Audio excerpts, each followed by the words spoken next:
नमस्कार। अब क्या हो गया? गड़बड़ रखा है नहीं।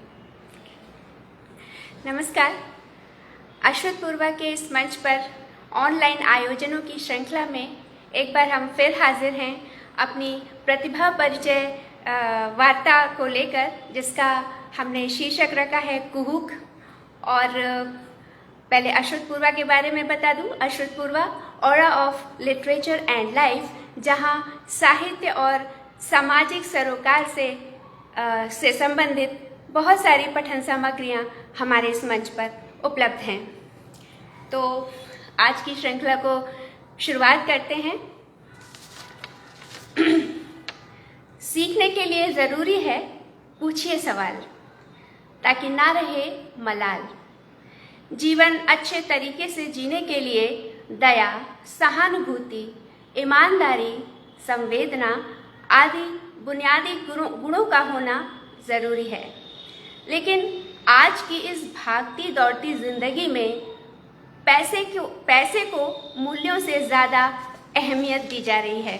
जी हाँ, तो ये विचार हैं आज के हमारे आमंत्रित सृजनकार फरीदाबाद के निवासी डॉक्टर अंकुश शर्मा जी। नमस्कार। अंकुश शर्मा जी, आपका हमारे इस अश्वतपूर्वा के मंच पर हार्दिक स्वागत है। धन्यवाद।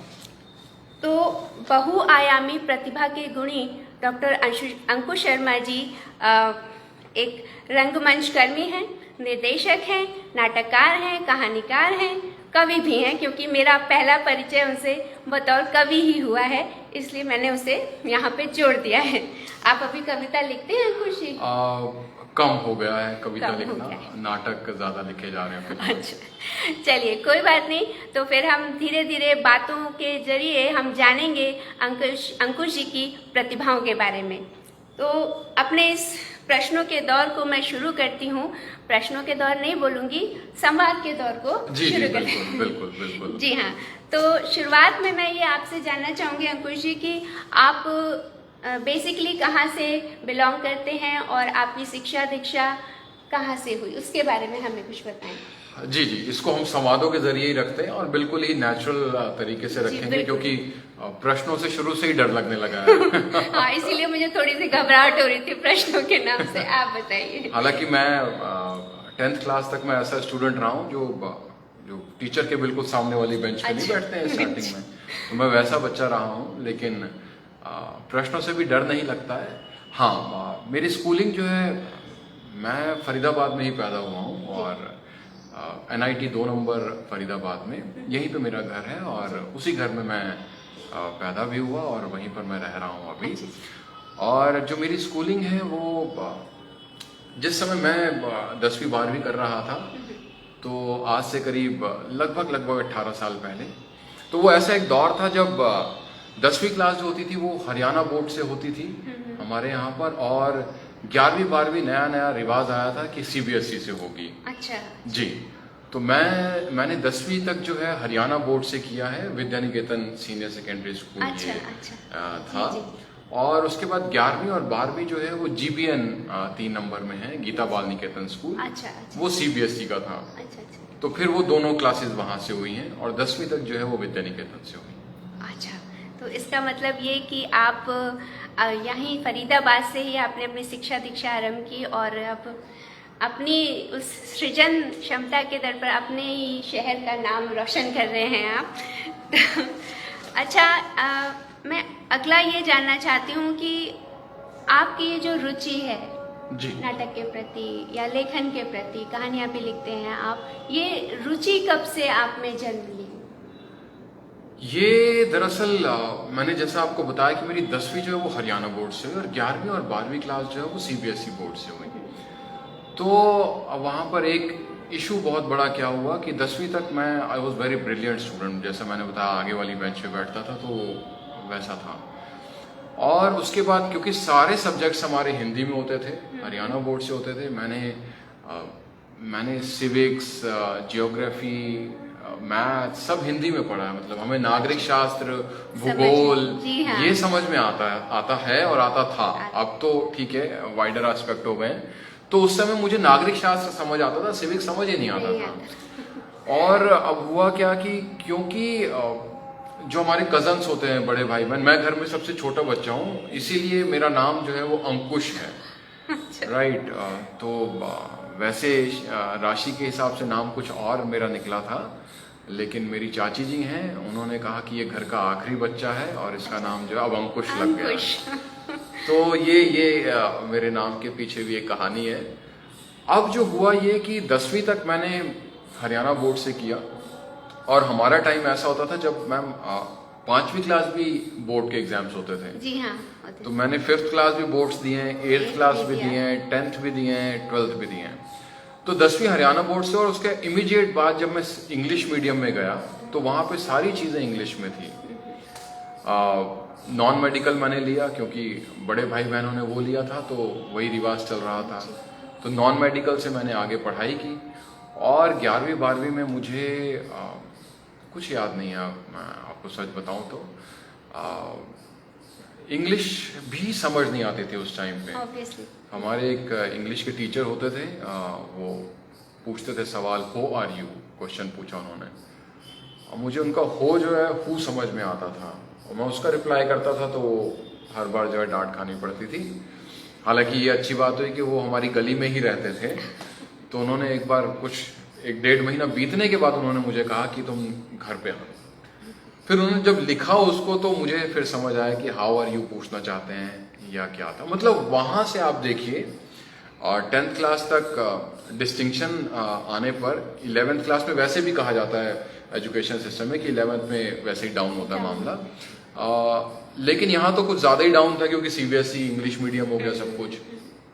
उसके बाद जैसे तैसे फर्स्ट डिवीज़न से वो भी क्लियर हो गया 12th, लेकिन फिर दौर आया कि अब 12th के बाद क्या, और ये भी क्लियर था कि इंजीनियरिंग, क्योंकि वही होता था आज से 18 साल पहले, 20 साल पहले।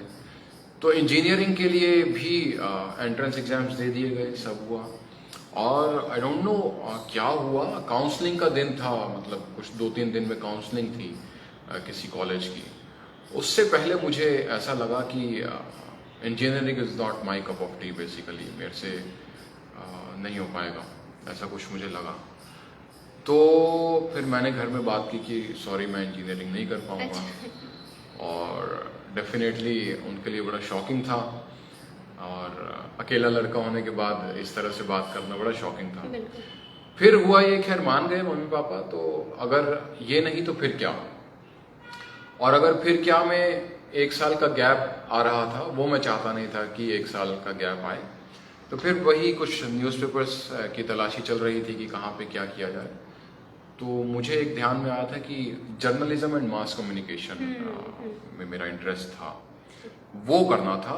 और फिर वहाँ कहीं कॉलेज पता चला, देहरादून में एक कॉलेज था ये, IMMT। तो मास कम्युनिकेशन एंड जर्नलिज्म करने के लिए मैं फिर देहरादून गया। मेरी ग्रेजुएशन फिर वहीं से हुई, देहरादून से। और उसके बाद मास कम्युनिकेशंस किया, ग्रेजुएशन किया, मास्टर्स किया, पोस्ट ग्रेजुएशन किया, जितनी भी क्वालिफिकेशन हुई, फिर मेरी सारी क्वालिफिकेशन देहरादून से हुई। HNB यूनिवर्सिटी है वहाँ पर। और उसके बाद फिर क्या हुआ कि मास कम्युनिकेशन कर लिया, और किस लिए किया था कि रिपोर्टिंग करनी है। तो मास कॉम करने के बाद रिपोर्टर बन गए हम, और नए नए रिपोर्टर बने तो बड़ा अच्छा लगता था, अच्छा लगता है शुरू में। अभी तो खैर रिपोर्टिंग बिल्कुल ही चेंज हो गया है, और सोशल चीज़ें आ गई हैं, तो बहुत बहुत ज़्यादा चेंजेस है। लेकिन वही मैं कह रहा हूँ, 15 साल पहले रिपोर्टिंग का अलग क्रेज़ होता था। जर्नलिज्म कर लिया, रिपोर्टर बन गए, तो उस टाइम पे ETV न्यूज़ होता था एक। जी हाँ, अभी भी 18 ग्रुप के साथ है वो, न्यूज़ 18 के। तो ETV न्यूज़ में क्या होता था कि वो एक ऐसा चैनल था, रामोजी से रन होता है वो, हैदराबाद से। और वो एक ऐसा चैनल था जिसमें उसका अलग से एंट्रेंस एग्जाम्स होते थे। अच्छा। अलग एंट्रेंस होता था, अलग इंटरव्यू होता था। अब वो हुए, अब उसमें भी हम क्लियर हो गए, तो फिर लगा कि चलो ये तो बड़ा अच्छा हुआ, मास कॉम भी कर दिया और जॉब भी मिल गई। फिर ETV में मैंने करीब 4 से 5 साल रिपोर्टिंग की। अच्छा। और आरुषि केस जो हुआ था नोएडा में, उसके टाइम मैं ETV से रिपोर्टिंग कर रहा था, नोएडा से। हाँ जी। तो ये थोड़ा सा आगे रहा। और उसके बाद जो है फिर जिस पर्पस से रिपोर्टिंग स्टार्ट किया था वो पर्पस सॉल्व नहीं हो रहा था, क्योंकि आपके ऊपर हमेशा एक बॉस होता था। आप जो दिखाना चाहते हैं, अभी तो बिल्कुल ट्रेंड चेंज हो गया है, आप सोशल में हैं कुछ भी दिखाइए, लेकिन उस टाइम एक रेस्ट्रिक्टेड वो रहता था कि आप अपने मन से। डेफिनेटली एडिटर है ऊपर, आप किस तरह से चीजें आगे लेकर जाएं, क्योंकि फाइनल अथॉरिटी उन्हीं की थी। तो उसमें भी कुल मिलाकर बहुत ज्यादा मजा नहीं आया। और पैरेलल जो है मैं लिखने का शौक था, वहां पर लिखना शुरू हुआ, स्टोरीज लिखनी शुरू हुई, न्यूज के लिए रिपोर्टिंग बेसिकली शुरू की, तो उसी के थ्रू स्टोरीज दिखने लगी लिखने का वो शुरू हुआ है। हाँ जी, हाँ जी। जैसे मैं देहरादून में परेड ग्राउंड है और वहां पर मैं न्यूज कवर करने गया, किसी सीएम का प्रोग्राम था वहां पर। तो परेड ग्राउंड में ना कॉर्नर्स पे जो है, आपने देखा होगा हमारे यहाँ भी रोज गार्डन दशहरा ग्राउंड में कुछ लोग टेंट डालकर रहते हैं, तो वहां भी एकदम ऐसे ही था। और मैं रिपोर्टिंग करने गया था, तो फिर वहां पर मैंने देखा कि सीएम का प्रोग्राम है, तो वो पुलिस वाले आए और वो टेंट सब उखाड़ दिए, जाओ 4 दिन के बाद आना। तो वहां से मुझे कहानी मिलनी शुरू हुई बेसिकली। अच्छा। हाँ, न्यूज रिपोर्टिंग तो चल ही रही थी, लेकिन कहानी जो मिली फिर वहां से कहानियां मिलने लगी। बेसिकली कहानी का छुपा हुआ था, उसको एक मौका चाहिए था निकलने का। बिल्कुल बिल्कुल, ऐसा कहा जा सकता है। तो वहां से कहानियां निकलनी शुरू हुई। फिर मैं कॉलेज में था, तो वहां पर एक वर्कशॉप लगी थी। श्रीश डोभाल जी हैं, एनएसजी के पास आउट हैं वो, और वो उत्तराखंड से बिलोंग करते हैं। तो उन्होंने 1 महीने की इंटेंसिव थिएटर वर्कशॉप रखी थी। अच्छा। उसमें मैंने पार्टिसिपेट किया था, और वहां से फिर जो है थिएटर का शौक स्टार्ट हुआ। तो वो 1 महीने की वर्कशॉप के बाद फिर मैं शाम को नाटक करने के लिए हम जाते थे वहां पर। एनएसडी नहीं, देहरादून में। अच्छा, देहरादून। ये जो सर थे, गुरुजी जो थे, ये एनएसजी के पास आउट थे। ओके। 86-87 बैच के। अब फिर ये वहां पर थिएटर कर रहे थे। तो इन्होंने वहां पर वर्कशॉप ऑर्गेनाइज की थी। अच्छा, मतलब ये सारा जो था वो देहरादून में हो रहा था? ये सब देहरादून में हो रहा देहरादून में हो था। रहा हाँ था। जी, देहरादून में हो रहा था ये सब। और उसके बाद जो है धीरे धीरे शौक चढ़ा मेरे को थिएटर का, और मैं शाम को थिएटर भी करता था और दिन में कॉलेज होता था। फिर जॉब का सीन हुआ, तो जॉब के साथ भी थिएटर जारी रहा। फिर आते आते ऐसा हुआ कि 4-5 साल के बाद जो है रिपोर्टिंग में बिल्कुल इंटरेस्ट नहीं रहा, और फिर ये क्लियर हुआ कि अब तो डिसीजन लेना पड़ेगा। And it was around 2012। अच्छा। तो 12 में ये मैंने सोचा कि अब क्या किया जाए। फिर पूरी तरह से थिएटर। मतलब अब आप पूरी तरीके से थिएटर को समर्पित। हाँ, जैसा आपने स्टार्टिंग में कहा कि आपका शौक जो है, तो मैं कहना चाहूंगा कि मेरा शौक नहीं, अब शौक के साथ साथ मेरा प्रोफेशन भी यही है। हाँ जी, तो शौक तो है ही, लेकिन प्रोफेशन भी यही है। थिएटर और नाटक और कहानी लिखना, ये अब प्रोफेशन भी यही है मेरा। तो मतलब अब आप सारे दिन इन्हीं सब चीजों के साथ रहते हैं? नाटक, थिएटर, प्रैक्टिस, रिहर्सल्स? बिल्कुल। मैं एक स्कूल के साथ, एक प्रेस्टिजियस स्कूल है दिल्ली में, उनके साथ मैं as a theatre teacher job करता हूँ। 2012 की ये बात है, और तब मुझे ध्यान आया कि नहीं, अब थिएटर ही करते हैं। तो फिर थिएटर के मेरे पास कोई प्रोफेशनल डिग्री नहीं थी। हम कैजुअली तो करते हैं, लेकिन एकेडमिक्स में नहीं होता थिएटर जनरली। अभी भी परफॉर्मिंग आर्ट्स का फील्ड ऐसा है जिसमें लोग प्रैक्टिकल तो करते हैं, लेकिन थियोरेटिकल चीजें कम होती हैं, एकेडमिकली कम होता है। तो मुझे ये क्लियर था कि अगर मुझे इसमें जाना तो फिर मुझे एकेडमिक्स करना ही पड़ेगा। तो आपने फिर ये पीएचडी किया ड्रामेटिक्स? फिर मैंने एमए किया पहले ड्रामेटिक्स में। हाँ, 2012 में फिर मैंने मास्टर्स इन थिएटर एडमिशन लिया। फिर मैंने वो 1 साल 2 साल का था, 1 साल मैंने वो कंटिन्यू किया, रेगुलर था। 1 साल फिर हम कॉरेस्पॉन्डेंस कर सकते थे। तो 1 साल वो रेगुलर कोर्स था, एंड देन मैंने स्कूल में पोस्ट के लिए अप्रोच किया। अच्छा। और वो हो गया लकीली। और फिर मैंने सेकेंड ईयर जो है जॉब करते करते मेरा कंटिन्यू हुई चीज़ें। अच्छा। और मास्टर्स हो गया थिएटर में। तो उसके बाद फिर मुझे पता चला कि इसमें तो कुछ नेट जैसा भी होता है, नेशनल एलिजिबिलिटी टेस्ट जो होता है। अब हमारे साथ दिक्कत यह है कि हमें चीज़ें पता ही नहीं होती हैं बेसिकली। राइट डायरेक्शन क्या है उसकी दिक्कत होती है यहाँ पे। जो बच्चे, जैसे मुझे नहीं पता था कि नेट जैसा भी कुछ होता है, अच्छा। National eligibility test. जब पता चला तो फिर उसकी पढ़ाई की हमने, अच्छा। और वो भी थिएटर में ही। तो नेट इन थिएटर, वो भी फर्स्ट अटेम्प्ट में तो नहीं, सेकंड अटेम्प्ट में वो भी निकल गया, तो नेट भी हो गया। फिर जॉब भी थी, नेट भी था। अब ये था कि अब क्या किया जाए, इसी में डिग्री लेनी है। तो फिर मुझे एक ये मैं शेयर करना कर भी सकता हूँ। मुझे ये था कि अगर पता नहीं कहाँ से ये आया था लाइन, लेकिन ये था कि अगर जिंदगी में फेल हुए तो अंकुश शर्मा फेल नहीं होंगे, डॉक्टर अंकुश शर्मा फेल होंगे। आई डोंट नो व्हाई, पता नहीं, ये मैंने किसी से शेयर किया था करीब 15 साल पहले, कुछ सिचुएशन ऐसी रही होगी। तो फिर ये मेरा था ये कि नहीं, ये तो करना ही है। अच्छा। हाँ, फेल भी होना। तो हालांकि ये लड़कपन के फेल होने वाली बात थी, आई थिंक 22-1 साल की एज में जो लगता है, लेकिन समय के साथ सब चीजें ठीक होती हैं, और आपकी नीयत सही हो तो सब राइट डायरेक्शन में जाता है। तो वैसा कुछ हुआ नहीं कि फेल होने वाली नौबत कभी आई नहीं, लेकिन हाँ ये था कि अब कहीं ना कहीं वो प्रण ले लिया था कि अगर फेल हुए तो डॉक्टर अंकुश शर्मा होंगे। तो अब हमने सोचा कि ठीक है, पास भी हो रहे तो डॉक्टर अंकुश शर्मा ही पास। इसीलिए जो है फिर वो पीएचडी में एडमिशन लिया, जी जी। और वो क्लियर हुआ।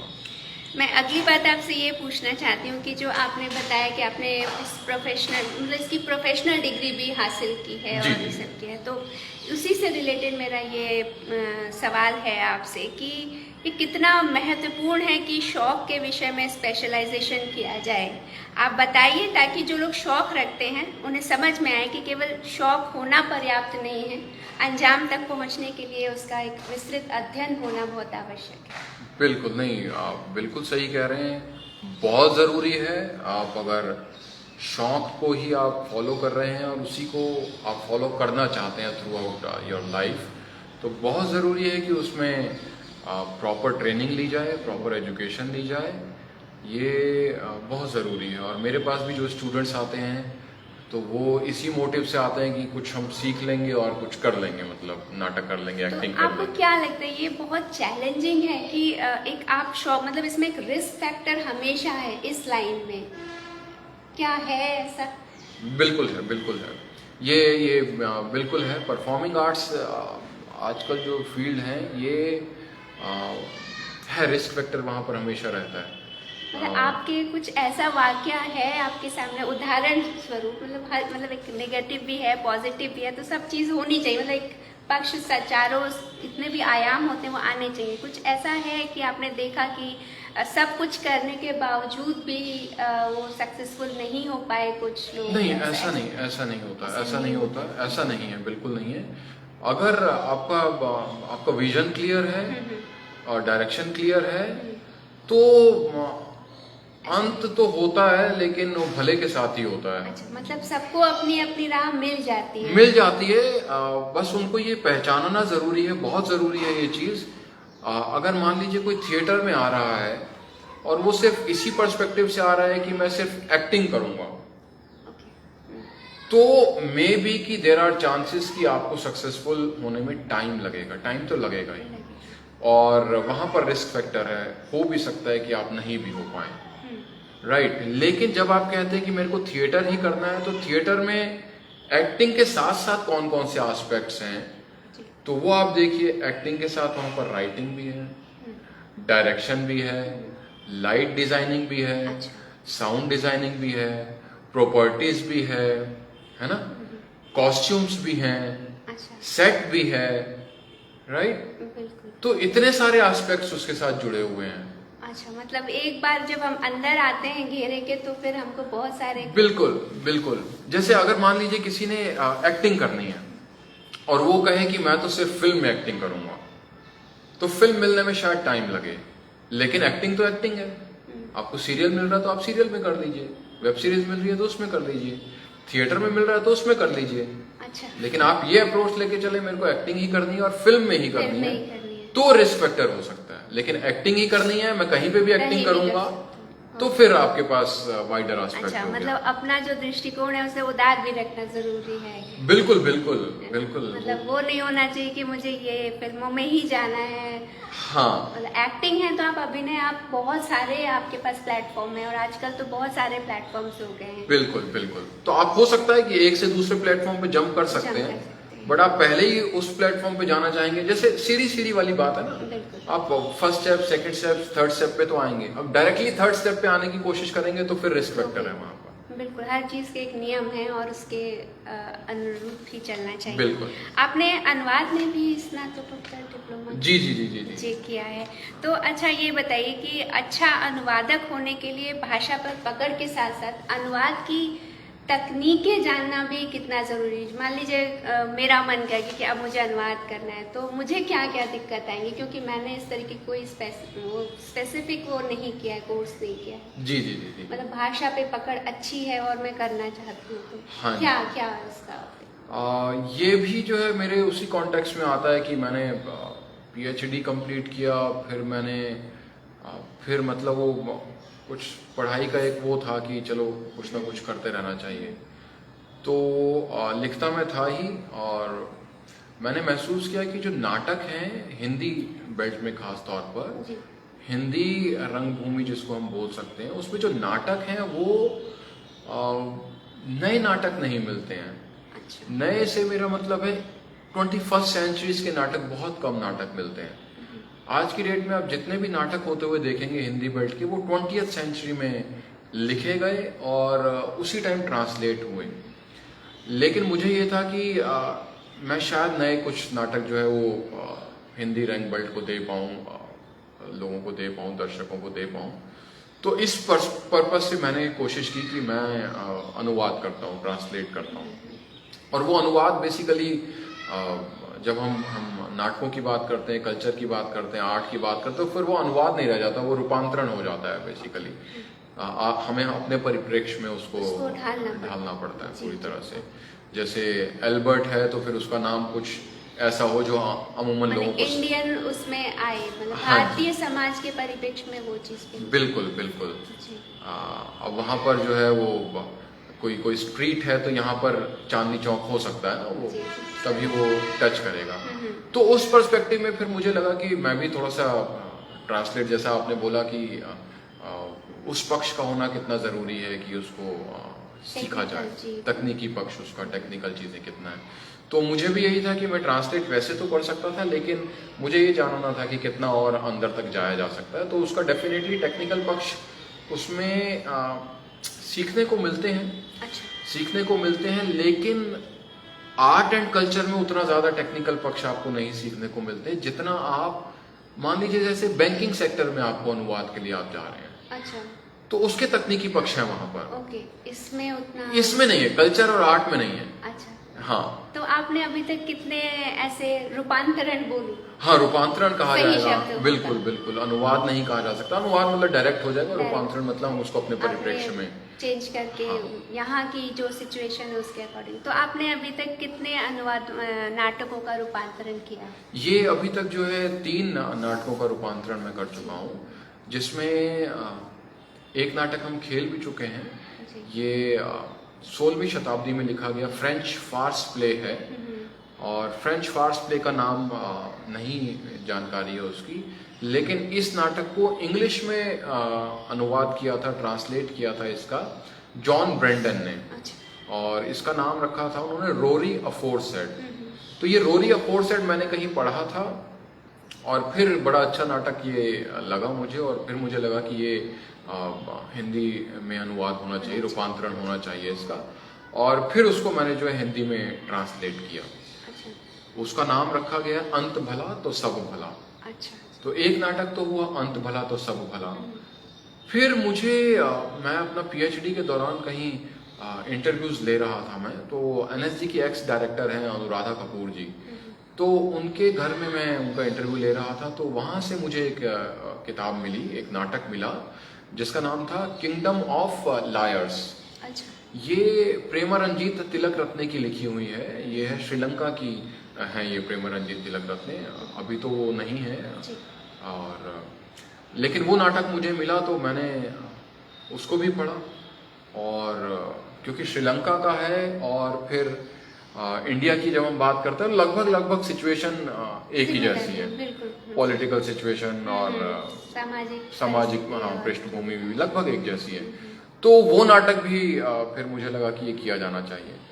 अभी इन दिनों उसका नाट्य पाठ चल रहा है कई अलग अलग ग्रुप्स के साथ में। अच्छा। तो अभी कोशिश ये है, उसका रूपांतरण किया गया है झूठों का साम्राज्य नाम से। अभी क्या कर रहे हैं कि हम उसका अलग अलग ग्रुप्स के साथ, थिएटर ग्रुप्स के साथ, अलग अलग एक्टर्स डायरेक्टर्स के बीच में मैं उसका नाट्य पाठ कर रहा हूँ। नाट्य पाठ मतलब आपको केवल बोलना रहता है, उसका एक्ट नहीं हो रहा है? आप हाँ एक्ट नहीं हो रहा, नाटक है उसको, जस्ट वाचन है। और उससे जो है अगर कुछ नई चीजें निकल के आती हैं कि इसकी जगह ये किया जाए, इस सिचुएशन की जगह ऐसा किया जाए, तो अभी वो इम्प्रूवमेंट वाली स्टेज पर है। अच्छा, तो मतलब ये एक प्रोसेस भी आप बोल सकते हैं कि खेलने से पहले उसको उस तरीके से पठन करके बिल्कुल कुछ फॉर्म करना। ये भी एक रीजन है जिसकी वजह से हिंदी बेल्ट में नाटक कम है। क्योंकि आप देखिए जितने भी अगर मैं कहूँ हिंदी रंगभूमि के हिंदी नाटक हैं, अगर टॉप 10 हिंदी नाटक आप निकालेंगे तो उन 10 की 10 नाटकों का यही प्रक्रिया से वो होकर गुजरे हैं। अच्छा। पब्लिश बाद में हुए हैं वो, पहले उनको ये पाठन हुआ, उसके बाद उनको खेला गया, फिर खेलते टाइम जो त्रुटियां हुई फिर उसमें चेंजेस हुए और फिर लास्ट में जाके वो पब्लिश हुए, प्रिंट हुए और फिर लोगों के सामने आए। अच्छा, मतलब ये नहीं कि हम लोग जैसे कविता लिखी फटाक से फेसबुक पे डाल दिया और फिर किताब निकाल ली, ऐसा नहीं है। नहीं, एक बहुत लंबा प्रोसेस है। अगर कुछ कंक्रीट देना है, मजबूत ठोस देना है तो फिर उससे होकर गुजरना पड़ेगा, अदरवाइज तो फिर वो 15 सेकंड वाला रील आता है और चला जाता है ना। लेकिन कुछ कंक्रीट है तो शोले जैसा कुछ कंक्रीट रह जाता है जी। और स्टेज शोज में मतलब मंच पर किसी चीज को परफॉर्म करना वो एक डिफरेंट तरीके की चीज है, क्योंकि आपको पूरा सब कुछ वहाँ पे अपना देना पड़ता है। कुछ कैमराग्राफी नहीं है, कुछ टेक्निकल वो नहीं कि इससे ये चेंज कर दिया वो चेंज। जी, वो तो लाइव मीडियम है, बिल्कुल लाइव मीडियम में तो सामने ही होगा। बिल्कुल जी। और अब तो हालांकि तकनीकी चीजें बहुत सारी शामिल हो गई हैं उसमें। अच्छा, हो गई। हाँ, वो दौर और था जब खाली स्टेज है और एक्टर है और लाइट है, लाइट भी है या नहीं है, एक्टर है सिर्फ। मतलब उसको सारे इमोशंस खुद ही वो दिखाने हैं चेहरे से। हाँ, लेकिन वही है, अभी प्रॉब्लम ये भी आ रहा है क्योंकि तकनीकी पक्ष बहुत ज्यादा जुड़ गए हैं। साउंड क्वालिटी देखिए आप कितनी ज्यादा इम्प्रूव हो गई है, लाइट क्वालिटीज हो गई है, एलईडीज लगती हैं पीछे, है ना, 3D इफेक्ट्स भी आने लगे हैं उसमें, एलईडी वॉल आती है पूरी उसमें। अच्छा। राइट, ब्रॉडवे शोज होते हैं। लेकिन यही इशू है कि 21st सेंचुरी में हिंदी नाटकों में खासतौर पर वो जो तकनीकी पक्ष हैं उनके साथ सामंजस्य कितना बिठाया जाए। अच्छा। राइट, उसकी जानकारी होनी बहुत जरूरी है क्योंकि थिएटर मीडियम तो रहेगा एक्टर का ही। अच्छा। राइट, मीडियम वो एक्टर का ही है। फिल्म को हम डायरेक्टर का मीडियम कह सकते हैं, थिएटर एक्टर का मीडियम ही रहेगा, क्योंकि अटलास आप किसको देख रहे हैं स्टेज पे? एक्टर को ही देख रहे हैं। राइट, डायरेक्टर अपने तरीके से डायरेक्ट करेगा, 1-2 महीने की रिहर्सल चलेंगी, वो सब अलग होगा। लेकिन एटलास्ट क्या होगा, वो जो एक्टर परफॉर्म कर रहा है, परफॉर्मेंस तो उसी की है। आपने जिस भी तरीके से उसको सिखाया, दिखाया, कराया, लेकिन अल्टीमेटली वो क्या कर रहा है, that is up to him और हर। तो मीडियम तो वो एक्टर का ही है। अब देखने वाली बात यह है कि ये जो तकनीकी पक्षों के बीच में ये एक्टर कहीं खो तो नहीं रहा है।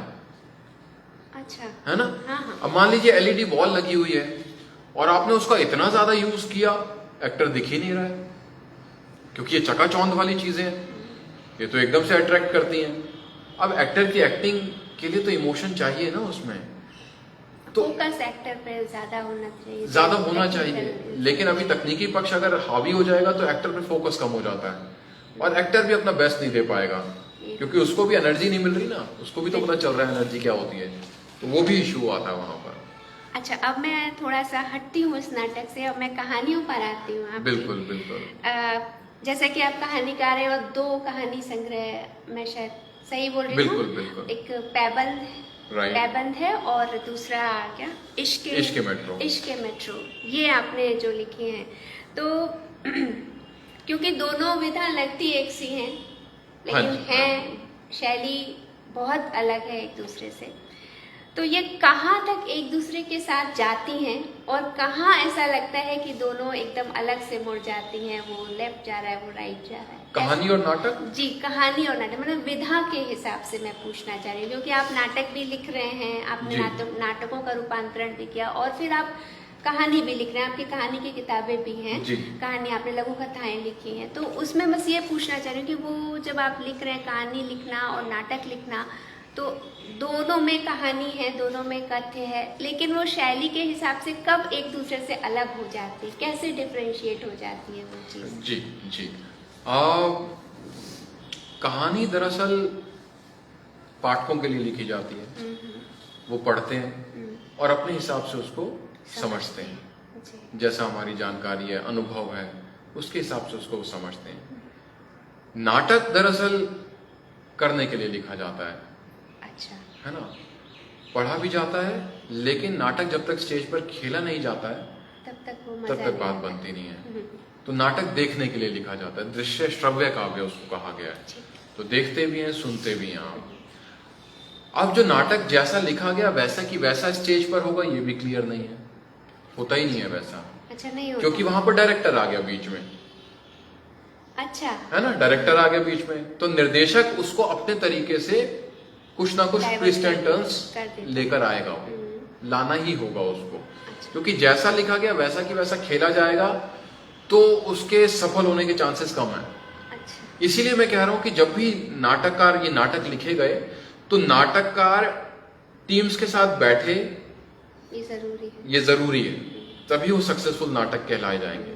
अदरवाइज उसने अपने हिसाब से लिख दिया, जैसे मैंने लिख दिया, रूपांतरण कर दिया, मैं उसको दे दूं, तो वो मजा नहीं आएगा जब तक मैं उसको लेकर ना जाऊं, मुझे पता ना चले इसमें ये वाली चीजें ठीक की जाए, ऐसा ठीक किया जाए, ये ट्विस्ट डाला जाए, ऐसा कुछ और इंक्लूड कर दे। बीच में टोक रही हूँ आपको, मतलब ये वाली जो चीज होती है, जैसे आपने बोला कि फिर वो डायरेक्टर के हाथ में चीज आ जाती है, तो मान लीजिए उसने कोई एक बहुत प्रिय चीज जो आपको पसंद है, आपने स्पेशली उसमें वो डाला है और डायरेक्टर ने कहा कि इसको हटाना पड़ेगा, तो कैसी फीलिंग आती है, मतलब क्या होता है फिर? ये द्वंद्व हमेशा से रहा है। अच्छा। ये द्वंद्व हमेशा से रहा है कि स्टेज पर खेले जाने वाला नाटक डायरेक्टर का होता है या नाटककार का होता है, ये द्वंद्व हमेशा से रहा है। और अगर आप समाज को देना चाहते हैं, क्योंकि ये देखिए ये फॉर्म्स ऐसी हैं कि आप इससे अपना गुजारा तो चला लेते हैं, लेकिन ऐसा नहीं होता कि आप बहुत ज्यादा कमा लेंगे, है ना, मतलब ठीक है आप इतना कमा लेते हैं कि घर चल जाता है, लेकिन ऐसा नहीं हो सकता कि आप इससे बहुत ज्यादा कमा लेंगे। तो अभी तो आज की जो डेट में इशू है वो तो नाटककार से परमिशन भी नहीं ली जाती, मतलब नाटक मिला खेल दिया, उसको इन्फॉर्म तक नहीं किया, परमिशन तो दूर की बात है, मतलब कमर्शियल चीज ज्यादा हावी हो जाती है। हाँ जी, कमर्शियल हावी हो गया है। पहले तो राइटर्स को रॉयल्टी भी देते थे, और अब तो इन्फॉर्म करना भी छोड़ दिया, नाटक मिला और कर दिया उसका, मतलब वो जो एथिक्स है वो भी खत्म हो गया ना। अच्छा। तो उस लेवल पर जाकर अगर डायरेक्टर ने चेंज कर दिया, नाटककार को पता ही नहीं है क्या करेगा बेचारा। और जैसे मान लीजिए ले करके, मतलब मान लीजिए आपने कोई एक नाटक लिया है और आप एज अ निर्देशक वहाँ पर हैं और नाटककार को ले गए हैं साथ में, तो कैसा अभी हुआ है आपके साथ कि आपको लगा कि नहीं ये चीज़ ना ऐसे होनी चाहिए, नाटककार को लग रहा हो कि यार ये मैंने तो बड़े मन से इस चीज़ को कर, इसी पे कुल्हाड़ी चल रही है, तो मतलब कभी हुआ है ऐसा? ऐसा होता है, लेकिन जनरली जैसे मैंने आपको बहुत बताया कि नाटक जो लिखे गए वो 20वीं शताब्दी में ज्यादा लिखे गए, तो ज्यादातर नाटककार दिवंगत भी हो चुके हैं। तो हमने अप्रोच किया कई नाटककारों से, उनको संपर्क करने की कोशिश की, जैसे हम कुछ एक बड़े अच्छे हास्य नाटककार रहे हैं केपी सक्सेना, तो उनके कुछ नाटक हैं हड़प्पा हाउस नाम से, गज फुट इंच नाम से। अब वो जिस काल पीरियड में लिखे उन्होंने, मान लीजिए आज से 50 साल पहले लिखे, तो उसकी सिचुएशन अलग थी बिल्कुल, आज की सिचुएशन अलग है। जैसे मुंशी प्रेमचंद जी का एक बड़ा फेमस कहानी है उनकी वैसे, और बड़ी खेली जाती है, बड़े भाई साहब। और वो बड़े भाई साहब दो भाइयों की कहानी है जिसमें वो बात कर रहे हैं आपस में, और उसको खेला जाता है बड़े अच्छे तरीके से। लेकिन अब वो लिखा गया 100 साल पहले अगर, तो उस टाइम पे तो आप देखिए आज जो 100 रुपए की वैल्यू है वहां पर एक धेला होता था, थोड़ा सा मॉडिफाई जरूर तो वो तो जरूर करना पड़ेगा। अब अगर दोनों एक चीज पे अटक जाएंगे, नहीं नहीं जी धेला यूज करना है, तो फिर बात बनेगी नहीं। बात नहीं बनेगी। तो आर्ट एंड कल्चर जैसी चीजें समाज को देती हैं, तो अगर समाज को देना है तो दोनों का एक सामंजस्य तो बिठाना पड़ेगा, वो वाली चीज है। और जहां तक बात है कहानी और नाटक के डिफरेंस की, तो कहानी को हम जो है इसमें दो चीजें आती हैं। हमने कई बार जो है कहानी का नाट्य रूपांतरण करके उसको पेश किया है, राइट। तो मैंने जैसे कहा कहानी तो लिखने पढ़ने के लिए आपके, और नाटक जो है वो देखने के लिए है। तो देखने और पढ़ने में जो डिफरेंस है, क्योंकि कहानी को जब आप पढ़ते हो तो आप अपने हिसाब से, एक पाठक जो है उसको डिसाइड करता है, अपने अनुभव के हिसाब से पढ़ता है। और नाटक जो है आप जो दिखा रहे हैं फिर वो रिसीव करता है उसको, और उसके फिर वो जो उसको समझता है। तो यहाँ पर दो चीजें आती हैं। एक देवेंद्र राज अंकुर, एक DR अंकुर हैं, बड़े फेमस डायरेक्टर हैं हिंदी बेल्ट के, वो NSG के एक्स डायरेक्टर भी रहे हैं। उन्होंने ये कहानी का रंगमंच नाम से एक प्रथा शुरू की थी 20वीं शताब्दी के लास्ट टाइम में, लास्ट दशक में। तो उस कहानी के रंगमंच में क्या है कि जैसी कहानी लिखी गई उसको एज इट इज पेश किया जाए। अच्छा। उसमें कोई भी तब्दीली नहीं होगी, शब्द भी इधर से उधर नहीं होगा। अच्छा। वो कहानी का रंगमंच उन्होंने कहा कि जैसा लिखा है उसको एज इट इज वो करेंगे। तो मतलब अगर नरेटर है तो नरेटर आएगा, दादी बोल रही है जो भी, तो उसी तरह के शब्द आएंगे। अच्छा। एक तो ये हो गया कहानी एज इट इज, उसका नाटक हो गया जी। दूसरी चीज है कि कहानी का नाट्य रूपांतरण करके उसको परिप्रेक्ष्य में ढालकर उसमें चीजें इंक्लूड करके, उसमें एक्सक्लूड करके उसको फिर प्रदर्शित करना। अच्छा। तो वो शैली दोनों अलग हो जाती है उसमें। जी हाँ। तो उस हिसाब से फिर उसको प्रेजेंट किया जाता है। ठीक है, अब मैं आती हूँ कि एक हास्य श्रृंखला का आपने अपना जब मुझे दिया था परिचय, उसमें आपने बताया था कि बनेगी लाइफ मिलेगी वाइफ, सीरियस कॉमेडी सीरियल भी आपने लिखा है।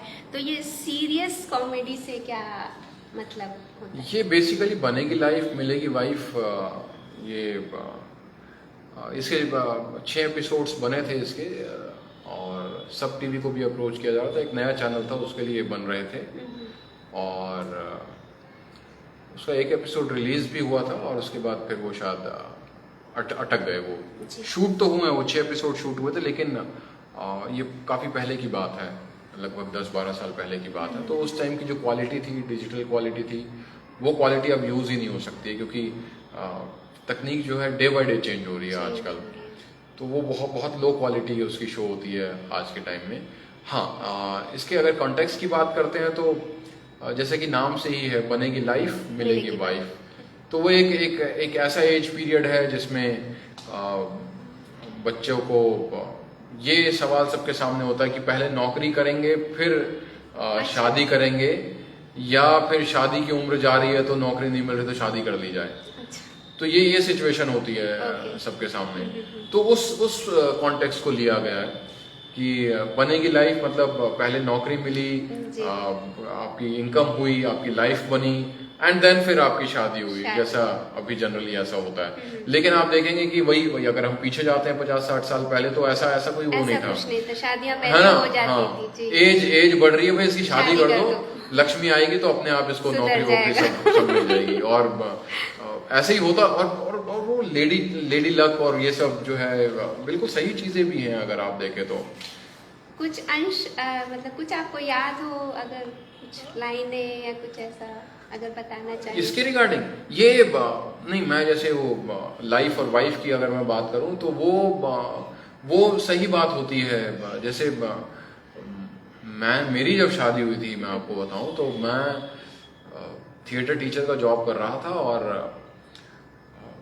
और थिएटर आज से 10 साल पहले अभी भी जो है उतना ज्यादा नहीं स्कूल्स में होता है जितना होना चाहिए। हालांकि अभी न्यू एजुकेशन पॉलिसी आई है 2020, वो इम्प्लीमेंट होना शुरू हो गई है, और उसमें एक टर्म आता है आर्ट इंटीग्रेशन लर्निंग, जिसको AIL बोलते हैं।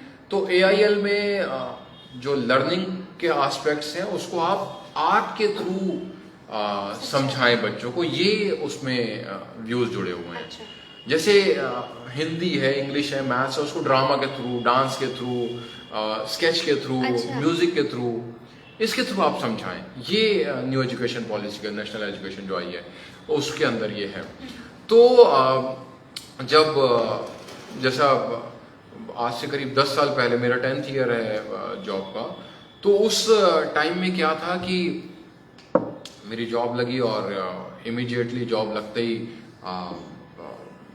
मैंने फिर अपने घर वालों को बोला कि चलिए अब आप कर सकते हैं शादी। तो ठीक है, वो देखा, लड़की देखी और शादी के लिए हाँ हो गया।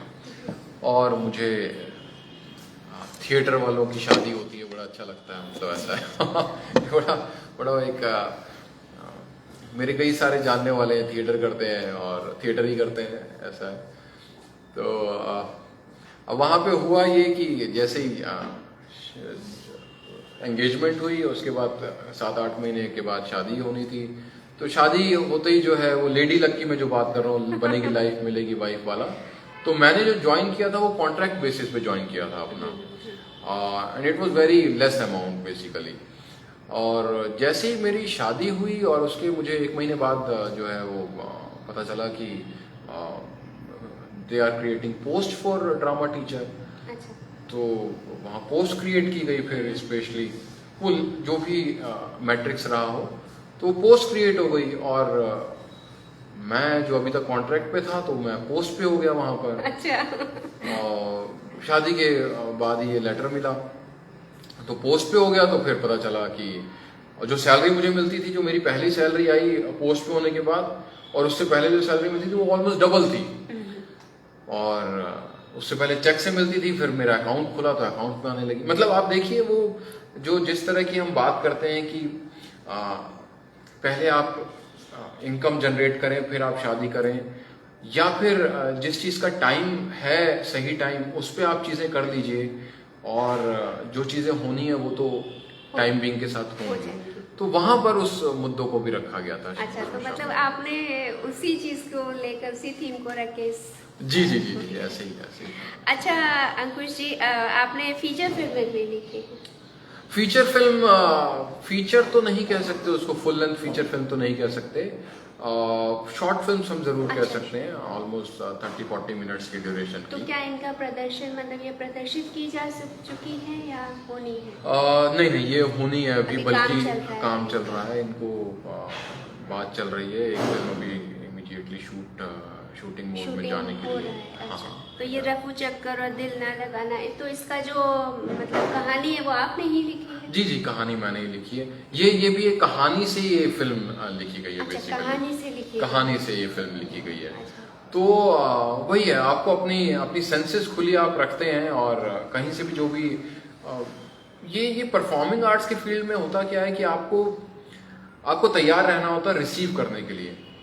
और ऐसा नहीं हो सकता कि आप बोले मैं ये तो रिसीव करूंगा और ये नहीं करूंगा, राइट? आप एक्सेप्ट किसको कर रहे हैं वो अलग चीज है, बट रिसीव तो आपको सब कुछ करना पड़ेगा, है ना? जब आप रिसीव करेंगे उसके बाद आप सेग्रीगेट करेंगे कि अच्छा ये मैं रख लेता हूँ, इसको हटा देता हूँ।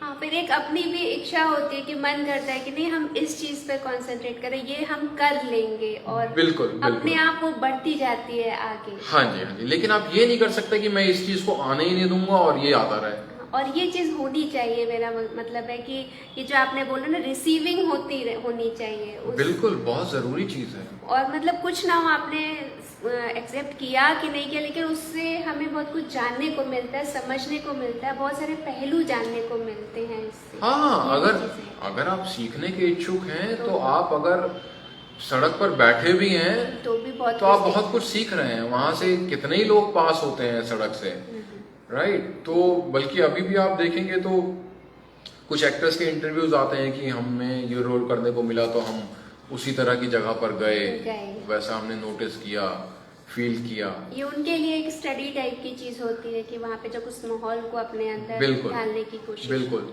और कहानी, एक्टिंग, डायरेक्शन, नाटक, थिएटर, फिल्म, ये सब ऐसी चीजें हैं कि आपको रिसीव करने के लिए हमेशा तैयार रहना है। तैयार रहना चाहिए। और आपको ऑब्जर्वेशन पावर आपकी अच्छी होनी चाहिए, आप सीखते रहें।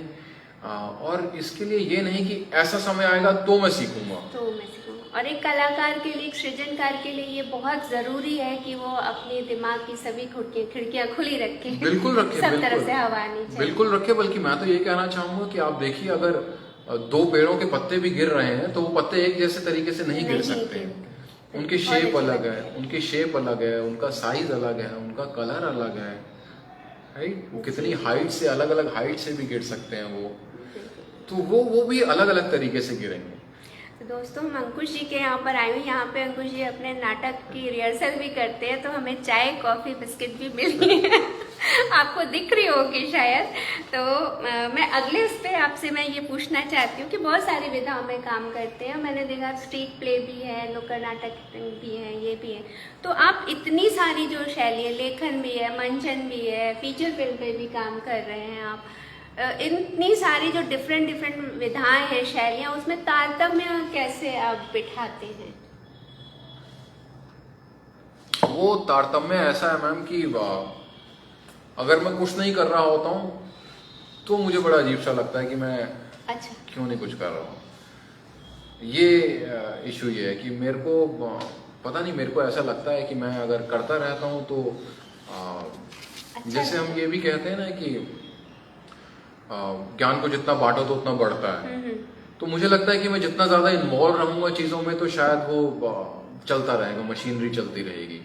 और आप देखिए, इंसान जो है वो रुकने के लिए नहीं बना है। हमारा दिल अगर रुक गया तो क्या होगा, हमारी सांसें अगर रुक गई तो क्या होगा, तो हमारे पैर अगर रुक गए तो क्या होगा। हमारे हाथ रुकने के लिए नहीं बने, पैर रुकने के लिए नहीं बने। ह्यूमन बॉडी जो है, अगर आप साइंटिफिक तरीके से भी देखें तो भगवान ने भी जो हमारा शरीर दिया है वो रुकने के लिए नहीं दिया है, कर्म करने के लिए दिया है, काम करने के लिए दिया है। तो वही कर्म कर रहे हैं हम अपना। अब उसमें कर्म में वैविध्य बहुत है, रंग बहुत है। जो आता है वो कर लेते हैं बेसिकली। हाँ, जो अभी आपने बोला कि जो आता है उसको रिसीव करते रहना चाहिए। बिल्कुल, रिसीव करके। और बिल्कुल। अगर मैं नाटक नहीं कर रहा हूँ और कुछ आइडिया आ रहा है तो मैं लिख रहा हूँ। फिर आप टाइम मैनेजमेंट कैसे करते हैं? इतना कुछ है, मतलब सोचने पे मैं मजबूर हो गई हूँ कि आप कैसे करते हैं इतना। ये जरूरी, आप लीजिए प्लीज। जी, मैं ये मेरी पहली किताब का लॉन्च हुआ था तो भी कई लोगों ने पूछा था ऐसा कैसे हो जाता है। तो जैसे मैं फरीदाबाद रहता हूँ और जिस स्कूल में जॉब करता हूँ वो मेरे यहाँ से करीब 1.5 घंटा उसको में लगता है जाने में, वन साइड। 1.5 से थोड़ा सा ज़्यादा ही लगता है, 1 आवर 40-45 मिनट्स लगते हैं उसमें। तो वो जो 1.5 घंटे की जर्नी है, तो मैं चाहूँ तो उसमें जैसा आजकल लोग कर रहे हैं, सभी नौजवान पीढ़ी हमारी कर रही है, अपना आराम से बैठो, हेडफोन्स लगाओ और चलाते रहो मोबाइल्स, रील्स चलाओ, मोबाइल चलाओ, गाने सुनो, आंख बंद करके बैठ जाओ और रिलैक्स फील करो। ये उनका मानना है। मेरा रिलैक्सेशन अगर वो चलेगा नहीं दिमाग तो फिर नहीं होता। तो मेरा रिलैक्सेशन इसमें है कि मैं ऑब्जर्व कर रहा हूँ चीज़ों को। मुझे कोई एक कहानी मिली, मान लीजिए, कहीं भी मिल जाती है ना, पड़ी हुई मिलती हैं कहानियाँ, है ना, खंबे पे चढ़ी हुई मिलती हैं, जमीन पे पड़ी हुई मिलती हैं, पेड़ों पर लटकी हुई मिलती हैं, कहीं भी कहानी मिल जाती है। और मेरा ये मानना है कि हम एज अ ह्यूमन बीइंग, हम इंसानियत के नाते हम कुछ नहीं करते, हम सिर्फ इम्प्रूव करते हैं डे बाय डे, राइट। हम चीज़ें सीखते हैं, हम इम्प्रूव करते हैं। जैसे बच्चे को नहीं पता कि केले का छिलका सड़क पर नहीं फेंकना है तो वो फेंकता है, फिर वो सीख जाता है कि उसको नहीं फेंकना है तो नहीं फेंकता है। जैसे कल ही की बात है, मेरा 7 साल का बेटा है, हम कार से कहीं जा रहे थे और हम उसको सिखा रहे हैं कि कार से बाहर चीज़ें नहीं फेंकनी है। कल पता नहीं क्या ऐसा हुआ और एक टॉफ़ी का रैपर था और वो चॉकलेट थी छोटी सी, मैंने खाई और शीशा नीचे करके वो फेंक दिया उसको बाहर। हालांकि सड़क बहुत खराब थी तो कागज था, लेकिन मैं वो जस्टिफाई नहीं कर पाऊंगा, वो करना भी नहीं है मुझे। तो वहां से पीछे से क्वेश्चन आया कि पापा आप तो बड़ी केयर करते हो, फिर आपने ये क्या कर दिया? And without taking single second I just apologise, yes मेरे से गलती हुई और मुझे नहीं करना चाहिए था। तो मैं बात ये कर रहा हूँ कि वो खुला रखना पड़ेगा आपको, कहाँ से आप रिसीव कर रहे हैं। तो ये जो 1.5 घंटे की जर्नी है, आप बैठे हैं, आप लेटे हैं, आप सुस्ता रहे हैं, आप स्कूटर चला रहे हैं, कार चला रहे हैं, आप जो भी कर रहे हैं वो चलता रहना चाहिए, रिकॉर्डिंग चलती रहती है, वो चलता रहना चाहिए। अगर वो बंद हो गया तो फिर रस भी नहीं आएगा आपको लाइफ में, और वो न्यूट्रल हो जाएगी, एक ही जैसे लाइफ चलने लगेगी, एक रास्ता आ जाती है और फिर नीरस हो जाएगा, नीरस हो जाएगा। और हमारे यहाँ तो नवरस कहा गया है नीरस की जगह। बिल्कुल सही बात है। श्रृंगार से लेकर हास्य, वीर, रौद्र, करुण, भयानक, अद्भुत, विभत्स, शांत। कुछ सुनाइए, आपके कुछ अपने नाटक से ही कोई प्रिय प्रसंग जो आपको बहुत पसंद हो। और ऐसा नहीं है कि बहुत पसंद कोई चीज़ है, कोई सिचुएशन अच्छी लगती है। जैसे अभी हम एक नाटक कर रहे हैं, 2 पैरेलल नाटक हमारे चल रहे हैं। एक सीनियर कास्ट है हमारी, उनके साथ जो मैंने आपको बताया कि रोरी अफोर्सेट का हमने हिंदी रूपांतरण किया, उसका नाटक चल रहा है, अंत भला तो सब भला के नाम से। और अभी इसमें हरियाणा रंगोत्सव में भी उसको आमंत्रण किया गया। जी जी जी जी।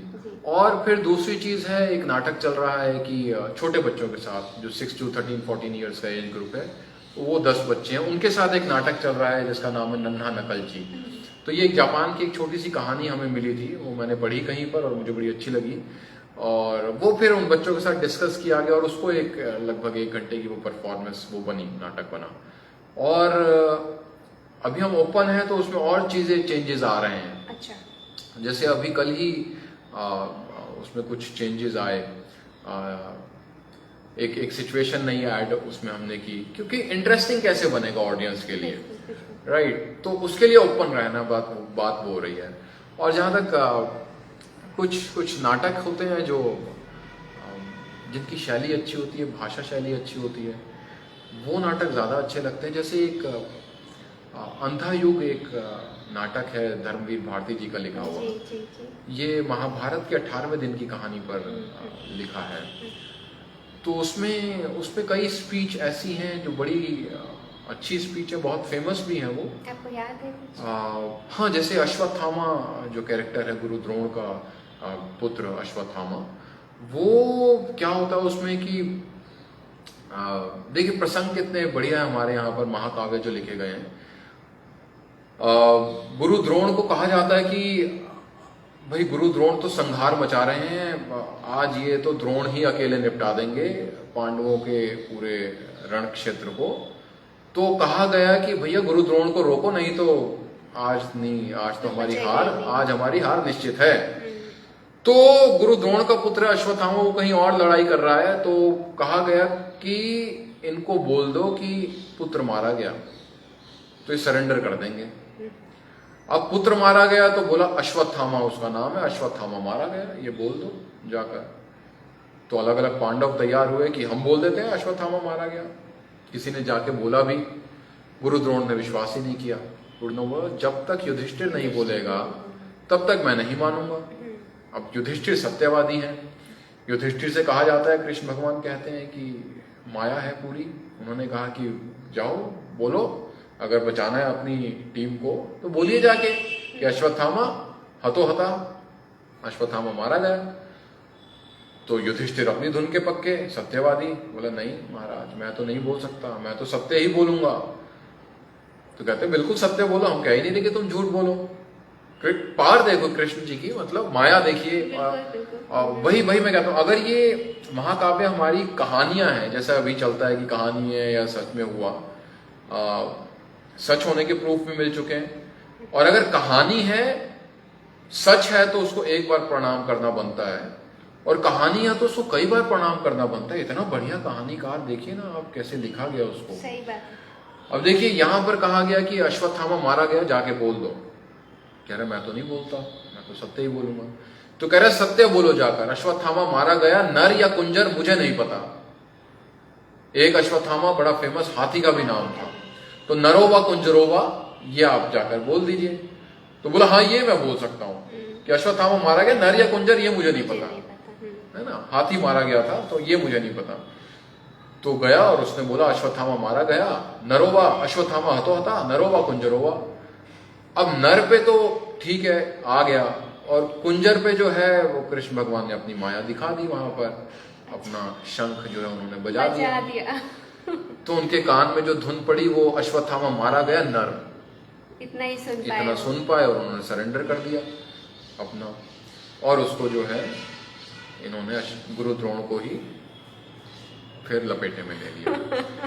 तो अश्वत्थामा वहां पर जब इसको पता चलता है तो ये क्रोधित होता है और अपना धनुष उठाते हुए कहता है ये मेरा धनुष है, धनुष ये अश्वत्थामा का जिसकी प्रत्यंचा खुद गुरु द्रोण ने चढ़ाई थी।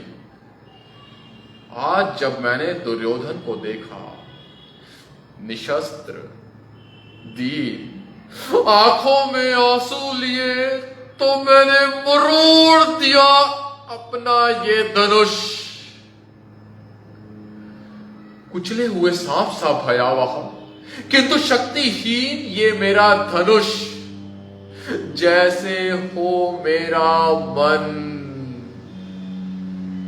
किसके बल पर लूंगा प्रतिशोध, मैं पिता की निर्मम हत्या का भूल नहीं पाता हूं कि कैसे एक असत्य ने गुरु द्रोण की हत्या कर दी। तो इस तरह से ये उसका एक पूरा मोनोलॉग चलता है। तो इस तरह से ये कुछ चीजें हैं जो डेफिनेटली करीब तो रहती हैं दिल के। और महाभारत तो ऐसे लगता है कि कभी भी पुराना नहीं होता, उसकी जो कहानी है वो अमर है, और आज भी आज के समाज में भी वो चीज़ हमें कहीं ना कहीं किसी न किसी रूप में देखने को मिलती है। इतनी जीवंत और कालजयी, बिल्कुल बिल्कुल, लेकिन कितनी पुरानी रचना है। हाँ हाँ, भाई भाई की लड़ाई, बिल्कुल जी हाँ। महाभारत से ही कितनी कहानियां निकली, हमारे फिल्मों में भी बहुत सारी कहानियां हैं जो महाभारत से इंस्पायर हैं। और तो जबकि अभी जो हमने सुनी है, देखी है, पढ़ी है, बस वही हमें पता है, लेकिन ये अंदर ही अंदर गुथी हुई कहानियां बहुत सारी हैं जो हमें जानकारी नहीं है, तो हम पढ़ते नहीं है, बहुत कम हो गया पढ़ना। कहाँ पढ़ रहे हैं अभी यूथ? देखिए आप आजकल पढ़ाई बहुत कम हो गई है, पढ़ना कम। क्या वास्तव में ऐसा आपको, मतलब आपके पास तो बहुत सारे बच्चे आते हैं सीखने के लिए, तो ये चीज़ सच है कि बच्चे सच में पढ़ना बंद कर दिए? बिल्कुल सच है, बिल्कुल सच है। मैंने एक नाटक एक स्टूडेंट को दिया, अंधायोग, मुझे नहीं लगता उसने अभी तक पूरा पढ़ा होगा। बीच में मैंने देने के 10 दिन बाद मैंने पूछा पढ़ा, वो थोड़ा सा पढ़ा है, अभी रह गया। तो और हमें क्या होता था, हमें नाटक मिलता था, हम रात में ही पढ़ देते थे। नाटक मिल रहा है, इतनी मुश्किल से आपको मिल रहा है, अंधायुग जैसा नाटक मिल रहा है, आप शुरू करेंगे तो आप रुकेंगे नहीं, मतलब ऐसा है।